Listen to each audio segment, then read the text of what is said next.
Welcome back to The Explainer. I'm so thrilled you're here today because we are unraveling a truly wild and pivotal chapter in India's political history. We're talking about a period of such intense transformation that the very survival of the world's largest democracy was genuinely thrown into question. The dominant political machine of the era essentially had to completely reinvent its own DNA. It's a fascinating story, so let's just dive right in. Imagine it's the 1960s, and there are two monumental questions dominating the entire national conversation.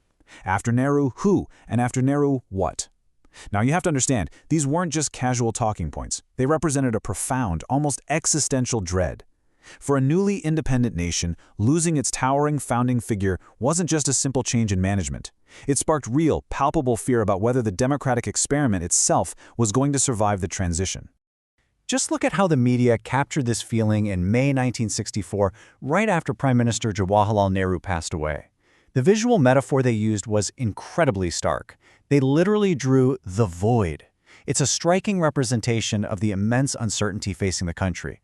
You've got crowds peering into this massive empty silhouette, basically wondering how on earth this enormous gap in leadership and really national identity could possibly be filled. Here's how we are going to break down the chapter today. First, the void after Nehru. Then, the dangerous decade.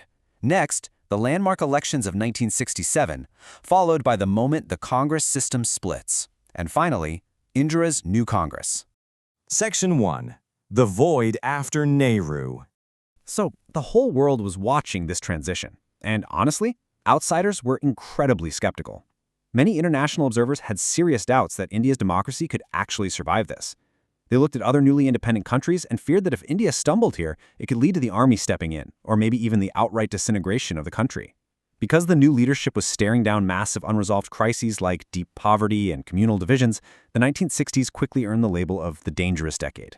Though, as the chapter points out, it's pretty interesting to note the historical frustration with that label. People at the time asked, why is India under this constant suspicion of total collapse when countries like France or Canada were dealing with their own major domestic problems without anyone predicting their doom? Section 2. The dangerous decade. The crucial thing to remember here is that this political drama wasn't happening in a vacuum.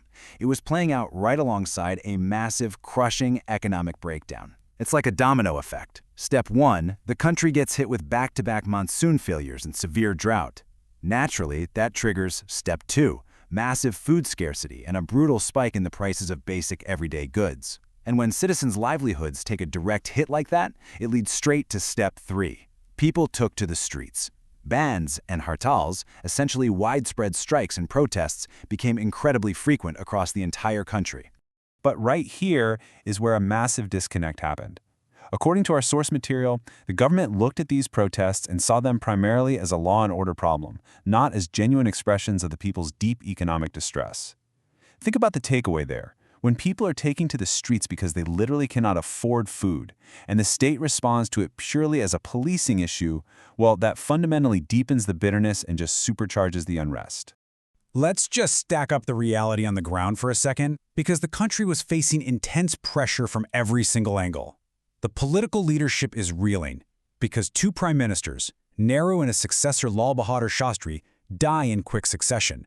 The new PM, Indira Gandhi, steps in, but she's initially viewed by many as a complete political novice. Meanwhile, communist and socialist groups are launching massive struggles for equality, with some factions actually leading armed agrarian uprisings. And to top it all off, the country is witnessing some of the worst Hindu-Muslim riots since independence. I mean, the pressure cooker wasn't just whistling, it was ready to blow. Section 3. Landmark elections of 1967. And all that pressure finally finds its release valve in 1967. This election was an absolute watershed moment that fractured the political landscape. Before 1967, the Congress Party was the unchallenged dominant force in the country, basically untouchable since 1952. But post-1967, that dominance is completely shattered. Political competition suddenly becomes incredibly fierce. The opposition is now energized, powerful, and far less divided. All those accumulated crises of the dangerous decade had finally translated into massive, undeniable electoral challenges for the ruling party. Section 4. The Congress system splits. There's this absolutely brilliant cartoon by R.K. Laxman in the chapter that captures this internal fracture perfectly. So originally, the election symbol for the Congress Party was a pair of unified, plowing bullocks working together. Laxman tracks this over time. Year 1, year 9, year 17, they're side by side, pulling the weight. But look at the final panel marking the 22nd year after independence. The bullocks have literally turned on each other in a head-on collision. The metaphor is spot on. The party could simply no longer contain its own intense internal differences and ideological clashes. To grasp just how bitter this internal war became, we have to look at this quote from the source. This is from a 1969 letter by S. Nijalingappa, officially expelling Indira Gandhi from the party. He claims democracy faces tragedy when a leader becomes a victim of political narcissism and is egged on by a coterie of unscrupulous sycophants. Now, completely regardless of political alignments, reading a historical document like this just lays bare the sheer hostility and profound structural friction that was tearing the original Congress system to pieces. Section 5, Indira's New Congress. Out of that split comes a completely different reality. We see the consolidation of unprecedented political authority now centered entirely around a single figurehead. The new Congress did manage to overcome the immediate threats to its dominance, for sure, but to do it, they had to completely rip up the playbook on how power was wielded and distributed within their own ranks. Let's break down that structural change using the analysis of political scientist Sudipta Kaviraj, as cited in the text. The old Congress, under Nehru, was built as a federal, democratic, and ideological formation. It was essentially designed to absorb vast tensions and different viewpoints.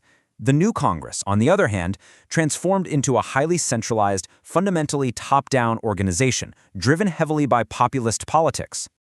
And this shift to populism, it had massive implications for actual governance. The chapter notes that this new style of politics turned ideology into mere electoral discourse. You had these incredibly catchy slogans designed for mass appeal, but as the analysis points out, they often weren't ever meant to be translated into concrete government policies. The whole nature of how the party engaged with the public shifted from building long-term ideological goals to executing highly centralized short-term electoral strategies.